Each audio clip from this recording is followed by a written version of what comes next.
Downtown El Dorado, a hot spot bustling with activity over the last few years.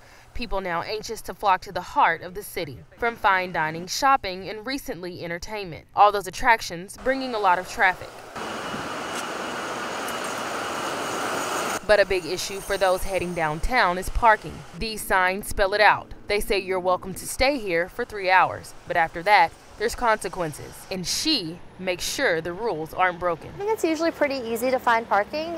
Just the time restriction can make it kind of difficult. Drivers claim the hard part is understanding the system. We went straight to the source to find out how it's done. I go out about 9:30, 10 o'clock, and I mark the tires. I mark at the 6 o'clock and straight down and then the road. So I have a perfect line. Then when I finish my route, I look at my time and I come back 3 hours from that time and start checking the tires. And when they're lined up, that's when they get a ticket because I know they have not moved. But to some, the method is still not clear-cut. Even if someone has come downtown, gotten a mark, but then they leave and then they come back and they're parked somewhere else, she marks them again and counts that as their 3 hours, even though they weren't parked in the same spot for 3 hours, which is definitely unfair. And some say they are slapped with a $10 ticket on their windshield without breaking the law. We have an older customer, and she comes once a week for a massage, and then she gets her hair done at one of the salons, and then she likes to eat lunch. And, you know, she can't park, 3 or 4 blocks away.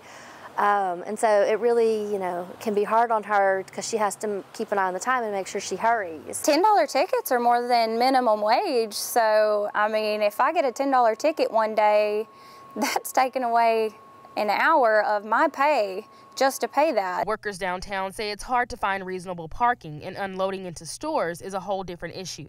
Some claim they've been penalized for that. The city's most recent ordinances say, quote, "No vehicle shall remain parked in the downtown controlled parking area for a longer period than 3 hours, between the hours of 8 a.m. and 4 p.m., with the exception of Saturdays, Sundays, and legal holidays. This limit includes leaving and coming back, otherwise known as reparking." In May of 2018, the same was applied for disabled parking spaces. 1990, 1987. Mayor Frank Hash says they've tried everything in the past, including parking meters, but he insists downtown merchants have requested this. The little stores downtown are competing with the big box stores, and they need to have the convenience of parking. And some agree that this is the best way. And this probably works as well as anything. It would be nice if we had some places where we could rent parking spaces to park, but most of those are privately owned now, and there's just not much of a place, to rent spaces. But there are enough places off the square for those of us who work downtown that we can park in those areas and not take up the 3-hour parking. Our biggest violators are folks who actually work down there.